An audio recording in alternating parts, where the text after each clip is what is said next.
Hello student, I am Abhishek and you are watching Bioscanner. Previous video lecture में हमने bacteria start किया था और हमने बैक्टीरिया की जो सेल होती है उसकी शेप, साइज और फ्लैजिलेशन के बारे में स्टडी किया था। आज के वीडियो लेक्चर में हम बैक्टीरिया की थोड़ी इंटरनल स्ट्रक्चर पढ़ेंगे और आज के वीडियो लेक्चर में हम पढ़ेंगे बैक्टीरियल सेल वॉल और प्लाज्मा मेम्ब्रेन के बारे में। हम इनकी स्ट्रक्चर को जानेंगे और इनके फंक्शंस को भी आज स्टडी करेंगे। तो चलिए स्टार्ट करते हैं आज का वीडियो लेक्चर। आइए पढ़ते हैं। Welcome back children. चलिए स्टार्ट करते हैं आज का लेसन और पढ़ते हैं बैक्टीरियल सेल वॉल और प्लाज्मा मेम्ब्रेन के बारे में। थंबनेल में आपने देख ही लिया होगा कि इसको हमने क्रीम का बिस्कुट कहा है। तो कैसे ये क्रीम का बिस्कुट है, प्लाज्मा मेम्ब्रेन और सेल वॉल, ये हम समझने की कोशिश करेंगे। इस एग्जाम्पल से आप प्लाज्मा मेम्ब्रेन और सेल वॉल को बहुत ही आसानी से, बहुत ही सिंपल वर्ड्स में समझ जाएंगे। यहाँ पर आपके सामने एक इमेज है, ये फोटो आप देख रहे होंगे, ये एक बैक्टीरिया का फोटो है। इस बैक्टीरिया की कुछ स्ट्रक्चर्स हमने प्रीवियस वीडियो लेक्चर में पढ़ ली थी। प्रीवियस वीडियो लेक्चर में हमने बैक्टीरिया की शेप, साइज और फ्लैजिलेशन के अलग अलग जो टाइप्स है वो पढ़ लिए थे। इस स्ट्रक्चर में आप देख पा रहे होंगे यहाँ पर एक सेल वॉल, एक स्ट्रक्चर दिखाई गई है और सेल वॉल के बाहर यहाँ पर कैप्सूल प्रेजेंट है और सेल वॉल के बिल्कुल नीचे यहाँ पर सेल मेम्ब्रेन एक स्ट्रक्चर है। यानी कि यहाँ पर 3-4 स्ट्रक्चर एक साथ दिखाई गई हैं। अब हम देखेंगे इनमें क्या डिफरेंसेस है और क्या इनकी स्ट्रक्चर्स हैं, कहां पर ये सेल के पार्ट्स, बैक्टीरियल सेल के पार्ट्स लोकेटेड हैं। तो हम ये देखने की कोशिश करते हैं। सबसे पहले हम देखते हैं ग्लाइकोकैलिक्स को। तो ग्लाइकोकैलिक्स क्या होता है, सबसे पहले आप ये समझने की कोशिश करिए। ग्लाइकोकोलिक कैलिक्स एक बैक्टीरियल सेल की सबसे आउटर मोस्ट लेयर होती है। जैसे कि आपने बिस्किट खाया होगा, आप उस बिस्किट को एक रैपर में लेकर रखे आते हैं। जब आप बिस्किट को खोलते हैं तो उसके अंदर से क्रीम का बिस्किट आपका निकलता है।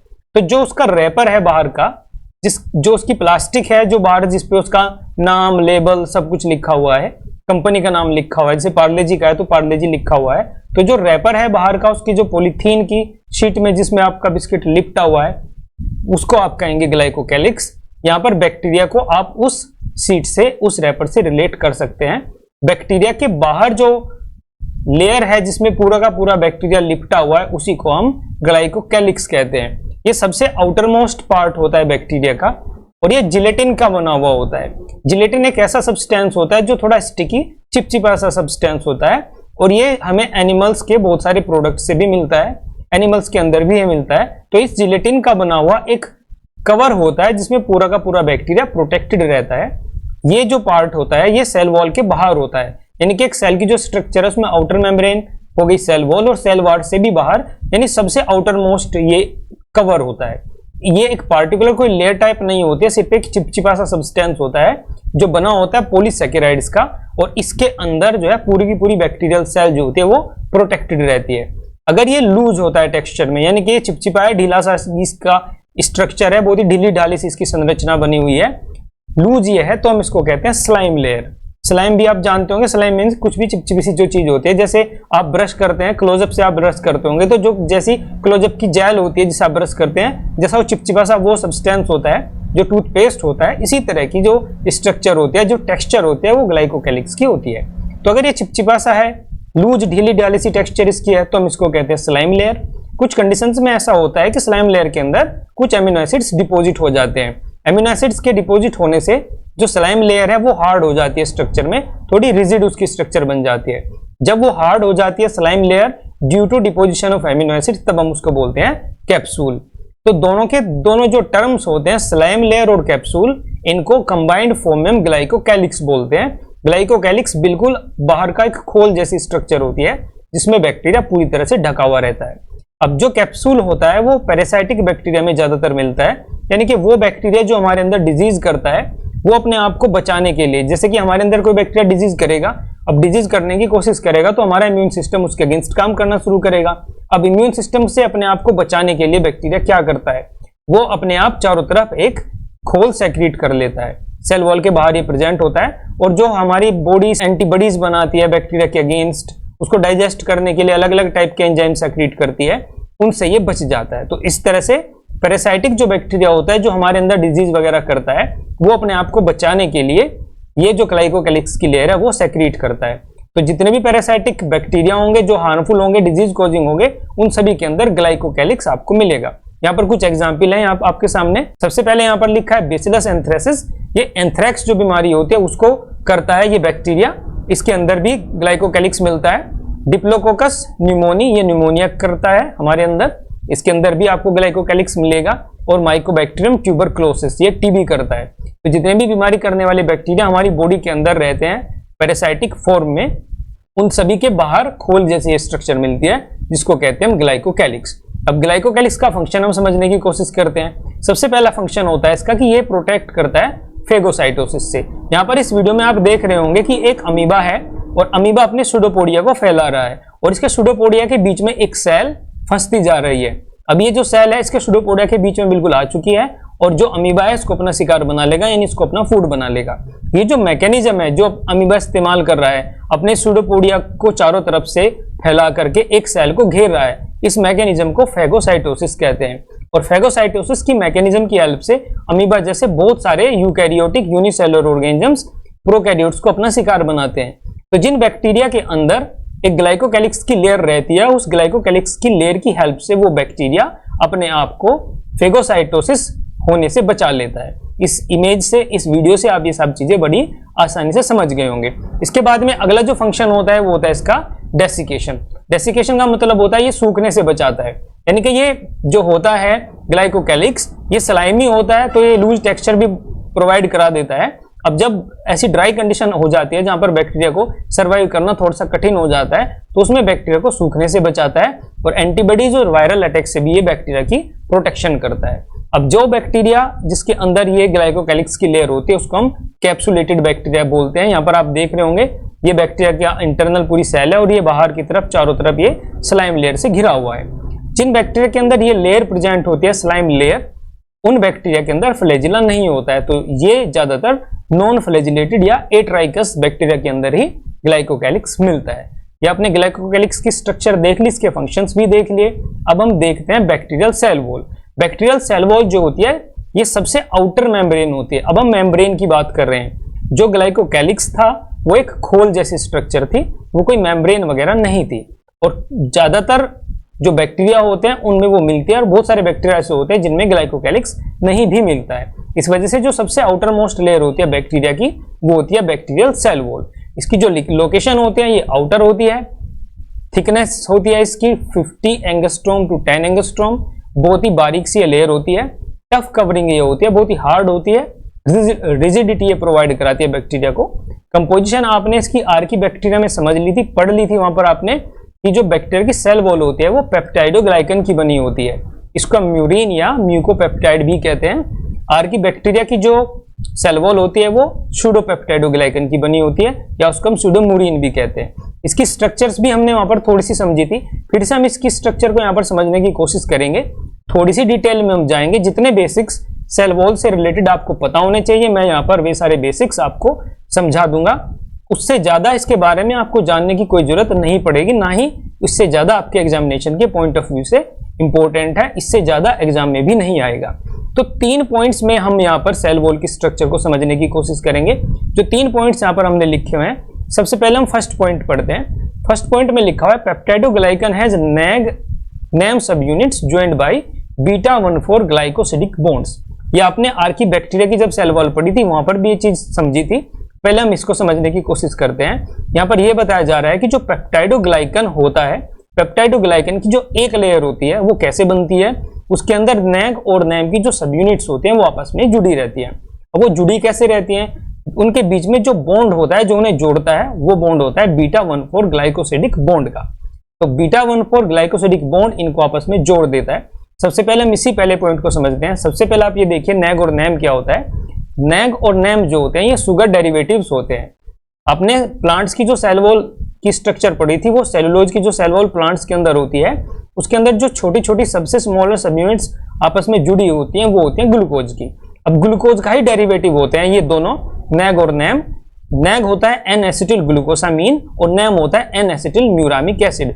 तो नैग और नैम की बहुत सारी सब यूनिट्स जब अल्टरनेट करके आपस में जुड़ जाती हैं तो एक लेयर बनती है पेप्टाइडोग्लाइकन की, या एक चेन बनती है पेप्टाइडोग्लाइकन की। ये भी शुगर सब यूनिट्स हैं, इनको भी शुगर ही बोला जाता है। अब इनकी जो स्ट्रक्चर है वो आपके सामने बनी हुई है। स्ट्रक्चर्स आपको याद करने की कोई जरूरत नहीं है, सिर्फ आप बीटा 1,4 ग्लाइकोसिडिक बॉन्ड को समझिए। ये हमने पहले भी समझा हुआ है, फिर से हम इसको समझते हैं। यहाँ पर सबसे पहले हम देखते हैं बीटा क्यों यूज किया हुआ है। बीटा इसलिए यूज किया हुआ है, यहाँ पर जो शुगर सब यूनिट्स हैं ये बीटा फॉर्मेशन में है।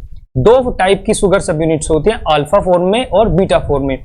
तो जो बीटा कन्फर्मेशंस होते हैं उनमें जो फर्स्ट कार्बन होता है, ये फर्स्ट कार्बन है इस चेन का, ये 6 कार्बन है, यानी हेक्सोज शुगर हम बोलते हैं। जिस शुगर के पास 6 कार्बन होते हैं उसको हम हेक्सोज शुगर बोलते हैं।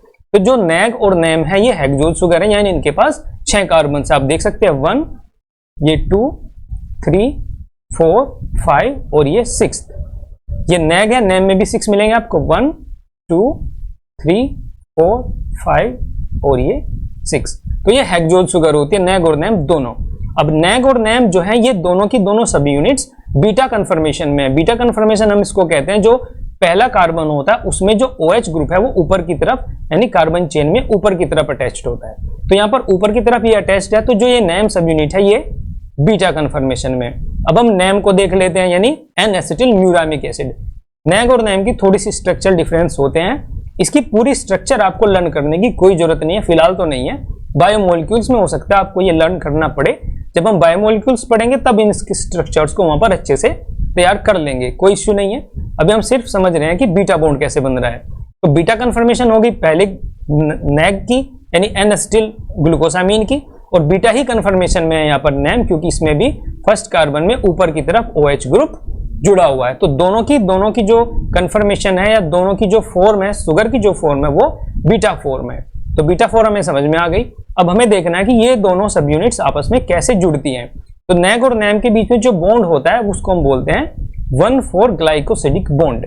1,4 ग्लाइकोसिडिक बॉन्ड का मतलब है, यानी कि जो नैग है इसका first carbon NAM subunit के 4th कार्बन के साथ जुड़ा हुआ है।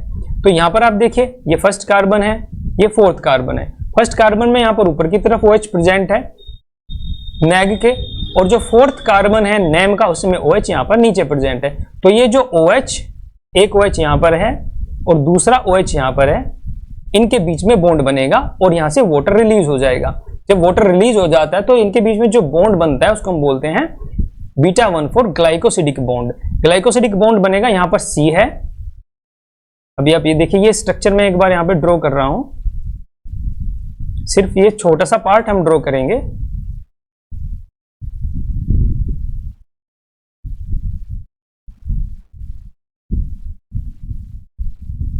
ये स्ट्रक्चर इस तरह से है। तो ये जो H है यहाँ पर नीचे वाला और ये ऊपर वाला, इन पे कोई फर्क नहीं पड़ेगा। ये जो HOH की 2 सब यूनिट्स हैं यहाँ पर, ये इनसे वाटर रिलीज होगा इस तरह से। वाटर रिलीज होने के बाद में जो बॉन्ड बनेगा उसको हम बोलेंगे बीटा 1,4 ग्लाइकोसिडिक बॉन्ड।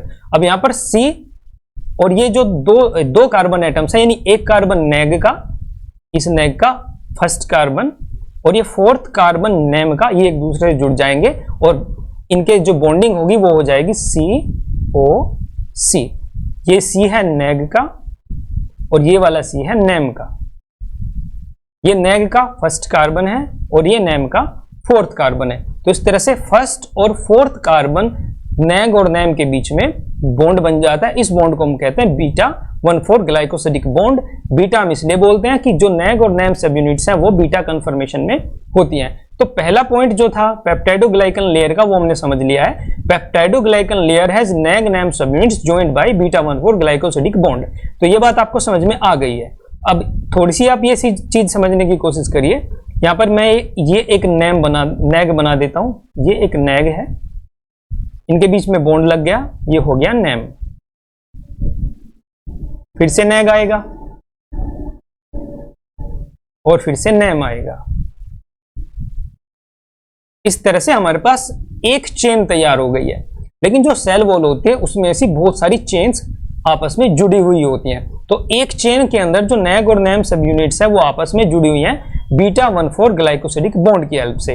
लेकिन यहां पर एक चेन हमारे पास और भी है और नीचे एक चेन और भी है। तो अब हमें ये देखना है कि ये जो दूसरी चेन है, पहली चेन ये हमारी है, दूसरी चेन ये है, जो पहली और दूसरी चेन है वे आपस में किस तरह से जुड़ी हुई है।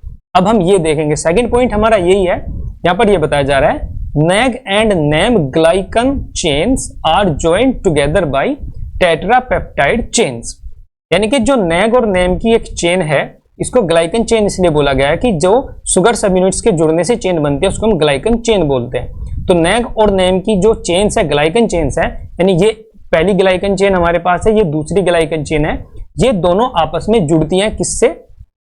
जब दोनों की दोनों सब यूनिट्स एक दूसरे से जुड़ी रहती हैं टेट्रापेप्टाइड चेन की हेल्प से। टेट्रापेप्टाइड चेन का मतलब यहां पर यह है कि 4 एमिनो एसिड्स की चेन बनेगी और वो इन दो चेन्स को आपस में जोड़ देगी। अब हम ये जो सेकंड पॉइंट है इसको समझने की कोशिश करते हैं। पहले वाला पॉइंट हमने समझ लिया, अब हम दूसरा पॉइंट देखते हैं। अब आप देखिए यहां पर ये एक चेन हमारे पास है, ग्लाइकन चेन है हमारे पास, ये नैग और नैम सब यूनिट इसमें है, ये दूसरी वाली हमारे पास ग्लाइकन चेन है।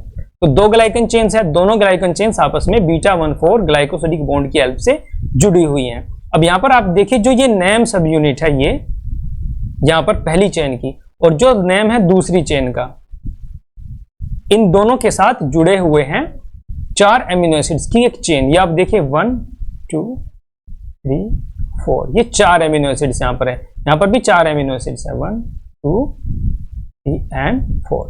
तो 4 एमिनो एसिड्स के जुड़ने से जो चेन बनी हुई है इसको हम बोलते हैं पेप्टाइड चेन या टेट्रापेप्टाइड चेन। तो ये दोनों के दोनों आपस में टेट्रापेप्टाइड चेन से जुड़े हुए हैं। पहली चीज ये है कि एक टेट्रापेप्टाइड की चेन यहाँ पर एक नैम से जुड़ी हुई है, और दूसरी जो हमारी ग्लाइकन चेन है उसके नैम से भी टेट्रापेप्टाइड की एक चेन जुड़ी हुई है। अब उनके बीच में भी एक चेन यहाँ पर छोटी सी जुड़ी हुई है, इसको भी हम समझने की कोशिश करेंगे। दूसरा पॉइंट आपको समझ में आ गया होगा कि जो नैग और नैम की ग्लाइकन चेन्स हैं वे आपस में जुड़ती हैं और उनकी जुड़ने में हेल्प करती है टेट्रापेप्टाइड चेन। टेट्रापेप्टाइड चेन का मतलब है कि इस चेन के अंदर 4 एमिनो एसिड्स आपस में जुड़े हुए हैं। सेकंड पॉइंट भी हमने समझ लिया है। अब हम थर्ड पॉइंट समझते हैं। थर्ड पॉइंट समझने के लिए आप पहले यहीं पर देखिए, यहां पर ये एक टेट्रापेप्टाइड चेन है पहले वाली, ये टेट्रापेप्टाइड चेन है पहले वाली हमारी जो यहां पर प्रेजेंट है, ये नैम से जुड़ी हुई है। ये दूसरी चेन है, ये भी नैम से जुड़ी हुई है। अब इन दोनों चेन्स को आपस में जोड़ने के लिए यहाँ पर क्रॉस लिंकिंग की गई है, और क्रॉस लिंकिंग करने के लिए यहाँ पर देख रहे होंगे आप 5 ग्लाइसिन की सब यूनिट्स आपस में जुड़ी हुई हैं। इनको हम बोलते हैं पेंटाग्लाइसिन क्रॉस लिंक। यहाँ पर आप देख सकते हैं 5 है, 1 2 3 4 एंड 5। तो इस तरह से पूरी की पूरी जो सब यूनिट्स हैं, पूरी की पूरी जो ग्लाइकन चेन्स हैं वे एक दूसरे से जुड़ी रहती हैं। ग्लाइकन चेन्स को आपस में जोड़ने के लिए सबसे पहला जो इनके अंदर जॉइंट लगता है वो लगता है नैम सब यूनिट्स के बीच में। नैम सब यूनिट्स के साथ जुड़ जाती है टेट्रापेप्टाइड चेन्स, और 2 टेट्रापेप्टाइड चेन्स को जोड़ने के लिए हमारे पास पेंटाग्लाइसिन क्रॉस लिंक्स हैं। यानी 5 ग्लाइसिन एमिनो एसिड्स होते हैं, ये भी 5 glycine amino acids 2 tetrapeptide chains को आपस में जोड़ते हैं। अब इस तरह की स्ट्रक्चर इसकी क्यों है आप ये यहां पर समझिए। ये जो सबसे पहले आप ये इमेज देख पा रहे हैं, इसको आप समझिए ये एक नैग और नैम की चेन है, और ये भी एक नैग और नैम की चेन है। और अगर इनको हम डायरेक्टली जोड़ देते, जैसे रेल की इन पटरियों को जोड़ा हुआ है, तो ये बिल्कुल एक जगह से फिक्स हो जाती, ये अपनी जगह से हिल नहीं पाती। एकदम से इनकी जो फॉर्मेशन हो जाती है वो बिल्कुल टाइट हो जाती है, जैसे पटरियां होती हैं वो अपनी जगह बिल्कुल टाइट हो जाते हैं, हिलती भी नहीं है अपनी जगह से, क्योंकि इनके बीच में सिर्फ यहाँ पर एक जॉइंट है। और अगर आप इस चैनर को देखें, यहाँ पर ये चैनर गेट है, यहाँ पर एक ये आप समझिए ये एक हमारे पास चेन है, दूसरी एक चेन है। इनको दोनों को जोड़ने के लिए यहाँ पर क्रॉस लिंकिंग की गई है। अब इस क्रॉस लिंकिंग का फायदा ये होता है कि जो ये दोनों की दोनों चेन्स होती हैं इसके अंदर, ये आपस में मूवेबल होती हैं। जो चैनर होता है आप उसको खींचते हैं, सरका लेते हैं इधर उधर, तो इसका जो सरकाना पॉसिबल हो रहा है इन क्रॉस लिंकिंग की वजह से पॉसिबल हो रहा है। यहाँ पर भी सेम वही चीज काम कर रही है। जो सेल वॉल होती है बैक्टीरिया की, वो उसके अंदर मोबिलिटी बनी रहे, वो मूव हो सके, इसलिए जो इसके अंदर चेन की फॉर्मेशन हो रही है वो नैम सब यूनिट्स डायरेक्ट नहीं जुड़ रही हैं। नहीं तो ऐसा भी हो सकता था कि 2 नैम सब यूनिट्स आपस में टेट्रापेप्टाइड चेन से डायरेक्टली जुड़ जाती, लेकिन ये दोनों की दोनों चेन्स डायरेक्टली नहीं जुड़ती हैं। 2 टेट्रापेप्टाइड चेन्स बनती हैं। एक टेट्रापेप्टाइड चेन एक नैम से जुड़ती है, दूसरी टेट्रापेप्टाइड चेन दूसरे नैम से जुड़ती है, और दोनों टेट्रापेप्टाइड चेन आपस में पेंटाग्लाइसिन क्रॉस लिंक्स की हेल्प से जुड़ जाती है। तो इस तरह से ये जो लिंकिंग है इनकी, इसकी वजह से जो सेल वॉल होते हैं इसके अंदर थोड़ी मोबिलिटी बनी रहती है। अगर ये इस तरह से क्रॉस लिंक्ड ना होती तो सेल वॉल बहुत ही ज्यादा स्टिफ हो जाती, जो बैक्टीरिया इधर उधर मूव करता है इजीली, उसके लिए मूव करना थोड़ा सा डिफिकल्ट हो जाता। तो अभी तक हमने जो सेल वॉल की स्ट्रक्चर में 3 बेसिक पॉइंट्स समझ लिए हैं, एक बार हम उनको समझते हैं। पहले हमने ये पढ़ा कि पेप्टाइडोग्लाइकन की जो चेन्स होती हैं उसके अंदर नैग और नैम सब यूनिट्स होती हैं। नैग और नैम सब यूनिट्स एक दूसरे से जुड़ी रहते हैं बीटा 1,4 ग्लाइकोसिडिक बॉन्ड की हेल्प से। अब नैग और नैम की बहुत सारी चेन्स हमारे पास होती हैं। एक ग्लाइकन चेन दूसरी ग्लाइकन चेन के साथ जब जुड़ती है तो उसके अंदर पहली चेन का नैम और दूसरी चेन का नैम आपस में जुड़े रहते हैं। एक चेन के नैम से 4 एमिनो एसिड्स की चेन जुड़ी हुई होती है जिसको बोलते हैं टेट्रापेप्टाइड चेन, और दोनों चेन्स में ऐसा ही होता है। अब ये नैम सब यूनिट्स होती हैं, इनके अंदर इस चेन के अंदर आपस में इनको जोड़ने के लिए हमारे पास क्रॉस लिंकिंग बनाती हुई पेंटाग्लाइसिन की एक चेन और होती है। ये चेन इनको आपस में इंटरकनेक्ट बड़े अच्छे से कर देती है। इस इमेज में भी ये सारी चीजें आप देख के समझ गए होंगे। तो मैं उम्मीद करता हूं कि आपको सेल वॉल की पूरी जो स्ट्रक्चर है ये अच्छे से समझ में आ गई होगी। अब हम देख लेते हैं कि सेल वॉल के फंक्शंस क्या होते हैं। सेल वॉल का जो पहला फंक्शन होता है वो होता है कि it provides shapes and mechanical strength, यानी कि एक बैक्टीरिया की जो पूरी की पूरी स्ट्रक्चर है उसको मैकेनिकल शेप ये प्रोवाइड कराता है, यानी कि एक स्पेसिफिक शेप में बैक्टीरिया बना रहता है। सेल वॉल की वजह से थोड़ी सी रिजिड होती है, इसलिए इसको ये मैकेनिकल स्ट्रेंथ भी दे दिया है और सेल के जो इंटरनल ऑर्गन्स हैं उनको अच्छी तरह से प्रोटेक्ट भी करती है। इसके अलावा ये सेल को बस्ट होने से भी बचाती है क्योंकि ऑस्मोटिक चेंजेस को ये टॉलरेट कर लेती है। प्लाज्मा मेम्ब्रेन जब अभी आप पढ़ेंगे उसके फंक्शंस में आप पढ़ेंगे कि जो प्लाज्मा मेम्ब्रेन होती है वो सेमी परमेबल होती है, यानी कुछ सब्सटेंसेस को अंदर आने देती है, कुछ को वो रोक लेती है। लेकिन वाटर जो होता है वो फ्रीली मूव कर सकता है, लेकिन वाटर की जो मूवमेंट बहुत ज्यादा फ्रीली ना हो उसके ऊपर जो एक चेक लगाती है वो चेक लगाती है सेल वॉल, क्योंकि बैक्टीरिया जो होता है वो अलग अलग एनवायरमेंटल कंडीशंस में उसको रहना होता है, उसी एनवायरमेंटल कंडीशन में उसको सुटेबली रहने के लायक बना देती है सेल वॉल, क्योंकि उसको बाहर से एक एक्सटर्नल प्रोटेक्शन ये दे रही है। अब सेल वॉल के साथ और बहुत सारे सब्सटेंसेस जुड़ जाते हैं, जैसे यहाँ पर टिकोइक एसिड होता है, प्रोटीन्स होते हैं, बहुत सारे पॉलीसैकेराइड्स होते हैं, लाइपोपॉलीसैकेराइड्स होते हैं, बहुत सारे अलग अलग टाइप के मॉलिक्यूल सेल वॉल से बाहर से जुड़े रहते हैं और जिनकी हेल्प से सेल वॉल एक प्रोटेक्टिव लेयर बन जाती है बैक्टीरिया के लिए। अब इसके अलावा जो बैक्टीरिया होते हैं दो टाइप के, ग्राम पॉजिटिव और ग्राम निगेटिव बैक्टीरिया, इन दोनों को आप आगे पढ़ेंगे। ग्राम पॉजिटिव बैक्टीरिया की जो सेल वॉल होती है वो थोड़ी थिक होती है, यानी कि मोटी होती है, और ग्राम निगेटिव जो बैक्टीरिया होता है उसके अंदर सेल वॉल थोड़ी सी पतली होती है। सेल वॉल को लाइसोजाइम जो एंजाइम्स होते हैं उनकी हेल्प से डिसोल्व कर दिया जाता है, इसीलिए हमारी बॉडी में जैसे ही बैक्टीरिया जाता है हमारे डाइजेस्टिव एंजाइम्स बैक्टीरिया को मार देते हैं बड़ी आसानी से। अगर वो हमारे दूसरे ऑर्गन्स में पहुंच जाता है और उसके पास अलग से प्रोटेक्टिव अरेंजमेंट्स है तो हमारे लिए उसको मारना डिफिकल्ट हो जाता है। जैसे कि अभी आपने बड़ा पैथोजेनिक जो बैक्टीरिया हैं उनके अंदर सेल वॉल के बाहर भी एक लेयर है, अब वो लेयर जो ग्लाइकोकैलिक्स की है वो सेल वॉल को बचा देती है लाइसोजाइम से और बहुत सारी हमारी इम्यून सेल से, इस तरह से वो हमारे अंदर बीमारियां फैला देता है। अब यहाँ पर आपको एक कंफ्यूजिंग चीज लग रही होगी कि gram positive gram negative bacteria क्या है, ये भी कंफ्यूज होने वाली कोई बात नहीं है, ये हम आगे पढ़ेंगे। एक साइंटिस्ट थे जिनका नाम था क्रिश्चियन ग्राम, इन्होंने बैक्टीरिया को कलर करने के लिए एक स्टेन बनाया, उस स्टेन का नाम रखा उन्होंने ग्राम स्टेन, जिसमें उन्होंने यूज किया क्रिस्टल वायलेट को। तो कुछ बैक्टीरिया के अंदर वो स्टेन आ गया जो उन्होंने बनाया था, कुछ बैक्टीरिया के अंदर वो स्टेन नहीं आया। जिस बैक्टीरिया के अंदर वो स्टेन आ गया, यानी वो पार्टिकुलर कलर जो क्रिस्टल वायलेट कलर उन्होंने बैक्टीरिया के ऊपर डाला था, जिस बैक्टीरिया की सेल वॉल ने वो कलर ले लिया और वो हमें क्रिस्टल वायलेट कलर का दिखाई देने लगा, उस बैक्टीरिया को ग्राम ने कहा ग्राम पॉजिटिव। जिस बैक्टीरिया पे वो कलर नहीं चढ़ पाया उसको ग्राम ने कहा ग्राम निगेटिव। जो ग्राम पॉजिटिव बैक्टीरिया उसके ऊपर ये कलर आता है क्योंकि उसकी जो बाहर की सेल वॉल होती है वो थिक होती है, ग्राम नेगेटिव बैक्टीरिया के अंदर सेल वॉल थिन होती है। ग्राम स्टेनिंग का पूरा जो प्रोसीजर है, कैसे ग्राम स्टेनिंग की जाती है, वो हम आगे के वीडियो लेक्चर्स में अच्छे से पढ़ेंगे। तो ये हो गए सेल वॉल के फंक्शंस। अब हम पढ़ते हैं पेरिप्लाज्मिक स्पेस के बारे में। पेरिप्लाज्मिक स्पेस जो होता है ये खाली जगह होती है जो सेल वॉल और प्लाज्मा मेम्ब्रेन के बीच में होती है। अभी आपने पढ़ा कि जो सेल वॉल है वो पेप्टाइडोग्लाइकन की बनी होती है। इस इमेज में आप देखिए ये जो है ये सेल वॉल है, यहाँ पर ये पेप्टाइडोग्लाइकन की बनी हुई है, इसके नीचे प्लाज्मा मेम्ब्रेन है और सेल वॉल और प्लाज्मा मेम्ब्रेन के बीच में जो एक खाली जगह आपको दिखाई दे रही है यही पेरिप्लाज्मिक स्पेस होता है।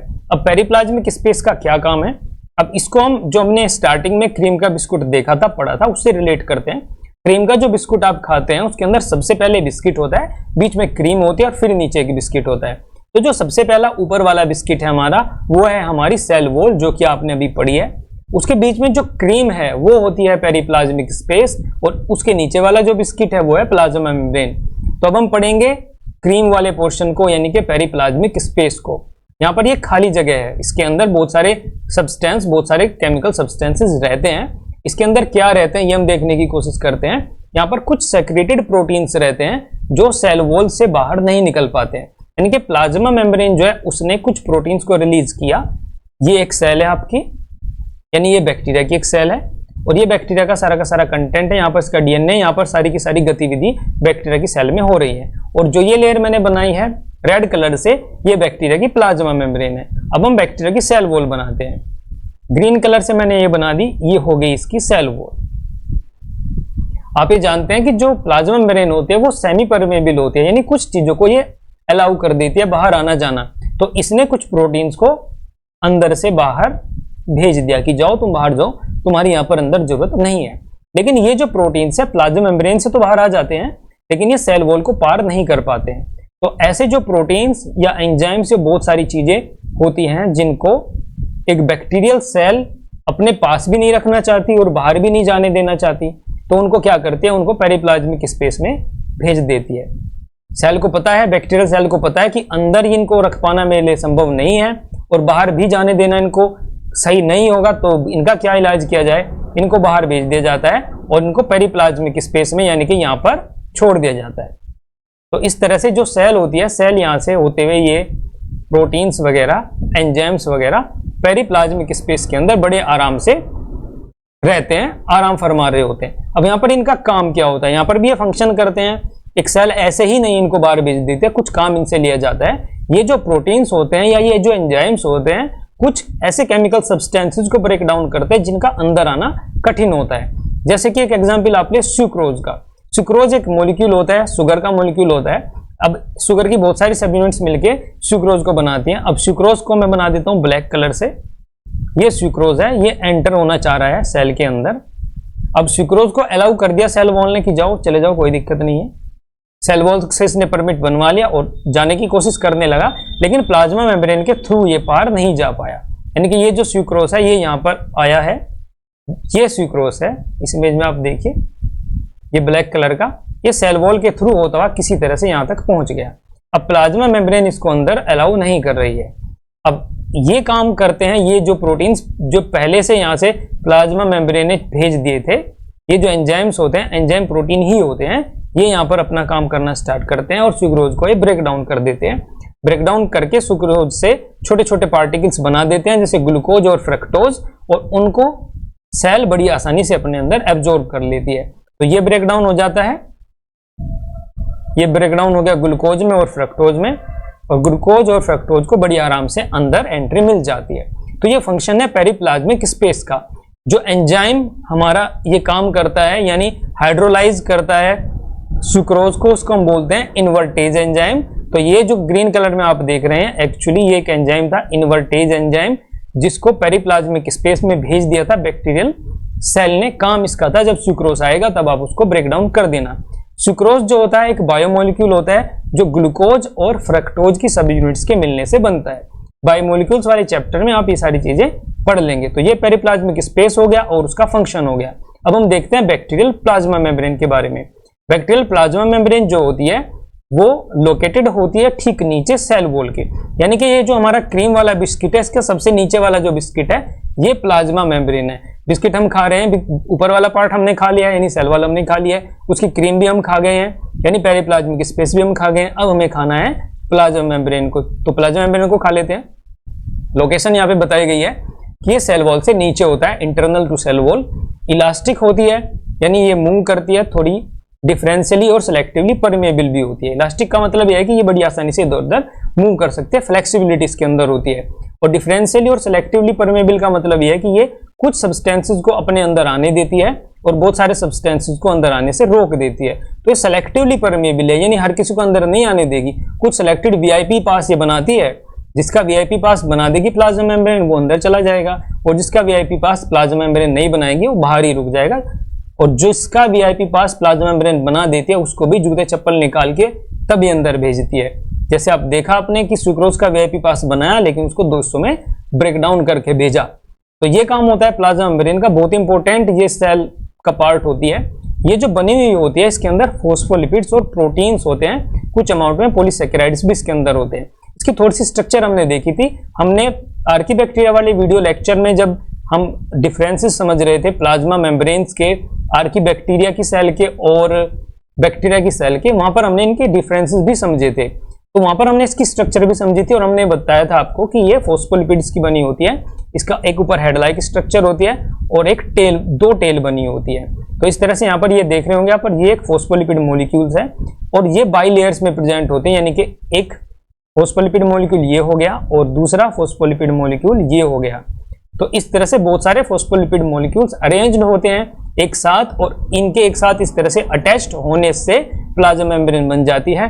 और खाली ऐसा ही नहीं है कि फॉस्फोलिपिड मॉलिक्यूल्स यहाँ पर है, आप देखिए इस इमेज को ध्यान से, यहाँ पर इस लेयर में बहुत सारे फॉस्फोलिपिड मॉलिक्यूल्स हैं, लेकिन बीच बीच में यहाँ पर ये प्रोटीन्स भी प्रेजेंट हैं। तो जो प्लाज्मा मेम्ब्रेन होती है वो फॉस्फोलिपिड बाइलेयर होती है जिसमें कुछ प्रोटीन्स भी होते हैं। जो ये प्रोटीन्स होते हैं इनके थ्रू ही सब्सटेंसेस अंदर या बाहर आते हैं, यही यहाँ पर ये रास्ता क्रिएट करते हैं जिनके थ्रू कोई भी मेटेरियल इन या आउट होता है। तो इसकी स्ट्रक्चर में आपने ये समझ लिया है कि फॉस्फोलिपिड बाइलेयर होती है और कुछ प्रोटीन्स होते हैं। अब हम देखते हैं कि फॉस्फोलिपिड बाइलेयर की क्या स्ट्रक्चर होती है। फॉस्फोलिपिड बाइलेयर की जो स्ट्रक्चर आपने यहाँ पर देखी है, ये वाली, ये जो स्ट्रक्चर आप देख रहे हैं यहाँ पर एक फॉस्फोलिपिड मॉलिक्यूल की, इसकी जो एक्चुअल स्ट्रक्चर होती है वो यहाँ पर ये आपके सामने है। जो हेड वाला पोर्शन है उसमें ग्लिसरॉल होता है और फॉस्फेट सब यूनिट्स होती है। ये भी हम प्रीवियस वीडियो लेक्चर में पढ़ चुके हैं, इसके अंदर ग्लिसरॉल और फॉस्फेट होता है। तो जो ग्लिसरॉल होता है, ग्लिसरॉल है ये CH2OH, CHOH एंड CH2OH। इसको मैं यहाँ पर लिख देता हूँ, CH2OH, CHOH एंड CH2OH। ये हो गया ग्लिसरॉल और इसी ग्लिसरॉल के साथ यहाँ पर जुड़ा हुआ है ये फॉस्फेट मॉलिक्यूल। इसके साथ साथ यहाँ पर कोलिन एक सब्सटेंस होता है, ये भी जुड़ा हुआ होता है। और ये तीनों की तीनों स्ट्रक्चर फॉस्फोलिपिड बाइलेयर के अंदर एक हेड की फॉर्मेशन करती हैं। जो हेड होता है ये पोलर होता है, यहाँ पर आप देख रहे होंगे पोलर हेड लिखा हुआ है। पोलर हेड का मतलब होता है कि ये हाइड्रोफिलिक होता है, यानी वाटर के साथ ये अच्छे इसके संबंध होते हैं, वाटर से दूर नहीं भागता है, वाटर इसके साथ अटैच हो सकता है। तो ये पोलर हेड होता है, यानी हाइड्रोफिलिक होता है। अब इसके बाद में आती है इसकी टेल। ये जो टेल हमने दिखाई हुई है यहाँ पर इमेजिनरी ये टेल हमने बनाई हुई है, ये नॉन पोलर होती है। नॉन पोलर का मतलब होता है ये वाटर के साथ रिएक्ट नहीं करती है। तो जो ये टेल होती है, टेल के अंदर हाइड्रोकार्बन चेन्स होती हैं। आप देख रहे हो कि कार्बन और हाइड्रोजन है, कार्बन के साथ 4 हाइड्रोजन एटम्स जुड़े हुए हैं। तो इस तरह से 2 चेन्स यहाँ पर जुड़ी हैं। जो इसका CH2OH है, यानी ये वाला एक चेन यहाँ पर जुड़ जाती है और दूसरे वाला है एक चेन यहाँ पर जुड़ जाती है। और जो इधर है इस साइड में यहाँ पर इसके साथ फॉस्फेट अटैच हो जाता है। तो इस तरह से फॉस्फोलिपिड जो लेयर होती है उसके अंदर, प्लाज्मा मेम्ब्रेन जो होती है उसके अंदर फॉस्फोलिपिड मॉलिक्यूल्स की स्ट्रक्चर बनी हुई होती है। ये जो स्ट्रक्चर है ये आप सेल बायोलॉजी जब पढ़ेंगे, सेल के सारे पार्ट्स हम पढ़ेंगे, वहां पर plasma membrane, cell wall, nucleus, DNA, RNA जब हम पढ़ेंगे तब वहां पर ये स्ट्रक्चर पूरी डिटेल्स में आप समझेंगे। यहाँ पर भी हमने ये समझ लिया, थोड़ी बहुत हम वहां पर भी इसको समझेंगे। एक चीज बस हमारी यहाँ पर रह जाती है कि यहाँ पर जो ग्लिसरॉल जुड़ता है इस हाइड्रोकार्बन चेन के साथ, ये ग्लिसरॉल है और ये हाइड्रोकार्बन चेन है। यहाँ पर इनका जो बॉन्ड है वो एस्टर बॉन्ड होता है। एस्टर बॉन्ड की फॉर्मेशन भी बहुत ही सिंपल होती है। यहाँ पर मैं एक एस्टर बॉन्ड आपको बना के दिखाता हूँ। यहाँ पर CH2OH ये है, इसको हम दूसरी तरह से लिखते हैं। ये हो गया ग्लिसरॉल का पहला कार्बन, यानी ये वाला, इसको मैंने यहाँ पर लिख दिया है। अब इसके साथ जुड़ेगी दूसरी हाइड्रोकार्बन चेन, इसके साथ बहुत सारे ऐसे कार्बन जुड़े हुए हैं और हाइड्रोजन जुड़े हुए हैं कार्बन के साथ में। तो जो हाइड्रोकार्बन चेन होती है इसका सबसे जो इधर वाला ग्रुप होता है यहाँ पर इसके साथ COOH ग्रुप जुड़ा रहता है। जो साइड वाला यानी कि यहाँ पर जो कार्बन है इसके साथ COOH ग्रुप जुड़ा हुआ है और जो ये ग्लिसरॉल है यहाँ पर इसका OH ग्रुप है। अब इनके बीच में यहाँ पर बॉन्ड की फॉर्मेशन होते हैं, यहाँ से वाटर रिलीज हो जाता है लाइक दिस। ये वाटर का मॉलिक्यूल यहाँ से रिलीज हो जाता है और इस तरह से एक बॉन्ड बन जाता है। तो बॉन्ड आप देखेंगे यहाँ पर CO, इस बॉन्ड की फॉर्मेशन हो जाती है। जो COC ये बॉन्ड है इसको एस्टर बॉन्ड कहते हैं और ये बनता है ग्लिसरॉल और फैटी एसिड चेन के बीच में या हाइड्रोकार्बन चेन के बीच में।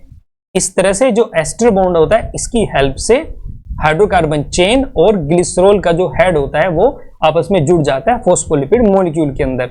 एस्टर बॉन्ड की जगह ही हमने आर्कीबैक्टीरिया में पढ़ा था कि वहां पर ईथर बॉन्ड्स होते हैं। तो ये हो गई बैक्टीरियल प्लाज्मा मेम्ब्रेन की structure.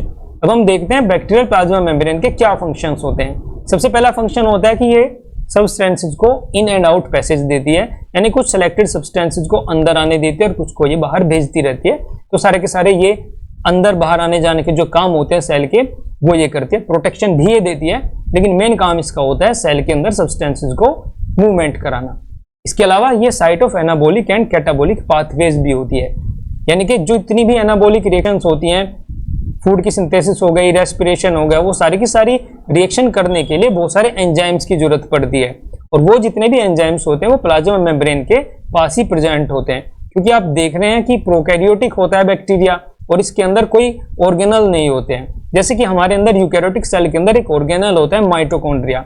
Mitochondria is the powerhouse of the cell, यानी कि सारी की सारी पावर वहीं पर बनती है, जितने भी एंजाइम्स होते हैं वहीं पर होते हैं। ग्लाइकोलाइसिस और क्रेब्स साइकिल, जो भी इन सारी की सारी ये फिनोमेना होती हैं, ये माइटोकॉन्ड्रिया की मेम्ब्रेन्स में या उसके आसपास होती हैं। लेकिन यहाँ पर माइटोकॉन्ड्रिया जैसा कोई ऑर्गेनल नहीं है, तो वो जो एंजाइम्स माइटोकॉन्ड्रिया के अंदर रहते हैं हमारी सेल्स में, वे सारे के सारे एंजाइम्स जिनके अंदर कैटाबॉलिज्म और एनाबॉलिज्म की रिएक्शंस होती हैं, वो बैक्टीरिया के अंदर प्लाज्मा मेम्ब्रेन से एसोसिएटेड होते हैं। इस तरह से सारे के सारे जो रेस्पिरेटरी बाउंड एंजाइम्स होते हैं वो इनर सरफेस से जुड़े रहते हैं। एक स्ट्रक्चर इसके अंदर होते हैं जिसको मीजोसोम कहते हैं।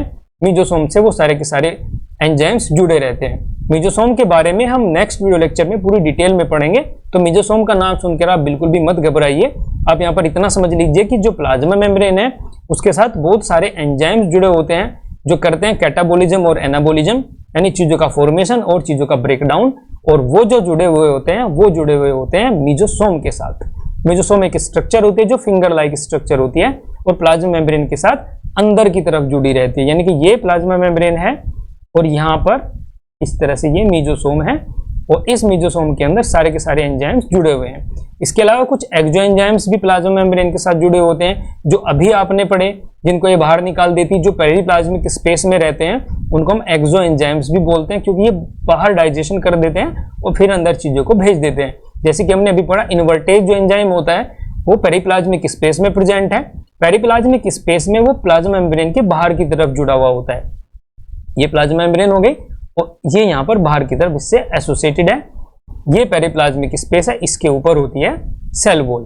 तो पेरिप्लाज्मिक स्पेस में जो एंजाइम्स होते हैं, जैसे कि इन्वर्टेज एंजाइम हमने पढ़ा, उनको एक्सो एंजाइम बोलते हैं और ये प्लाज्मा मेम्ब्रेन के साथ जुड़कर डाइजेशन का काम करते हैं। तो ये हो गए कुछ फंक्शंस प्लाज्मा मेम्ब्रेन के।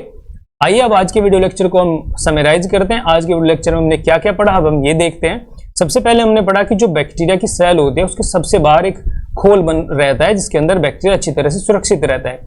जैसे हम क्रीम के बिस्कुट लेकर आए थे तो वो एक पन्नी या एक रैपर के अंदर पैक्ड होते हैं। जो वो रैपर होता है उसके अंदर हमारा बिस्किट पूरी तरह से सुरक्षित है। इसी तरह से हमारा जो बैक्टीरिया है वो भी एक लेयर के अंदर सुरक्षित है, जिसको हम बोलते हैं ग्लाइकोकैलिक्स। ये आउटर मोस्ट होती है और जिलेटिन की बनी हुई होती है। जिलेटिन एक चिपचिपा सा सब्सटेंस होता है। अगर ये फ्लूइड है तो उसको स्लाइम लेयर हम बोलते हैं। अगर इसके अंदर कुछ एमिनो एसिड्स इकट्ठा हो गए हैं तो हम इसको बोलते हैं कैप्सूल। अब ये सेक्रेट किया जाता है प्रोटोप्लाज्म के द्वारा और ये बना हुआ होता है पॉलीसैकेराइड्स का। इसके अलावा इसके जो ठीक नीचे सबसे आउटर जो मेम्ब्रेन होती है सेल की, उसको हम बोलते हैं सेल वॉल। इसकी जो थिकनेस होती है वो होती है 50 एंगस्ट्राम टू 100 एंगस्ट्राम। बैक्टीरिया के अंदर ये बनी हुई होती है पेप्टाइडोग्लाइकन या म्यूरिन की। इसको हम म्यूकोपेप्टाइड्स भी कहते हैं।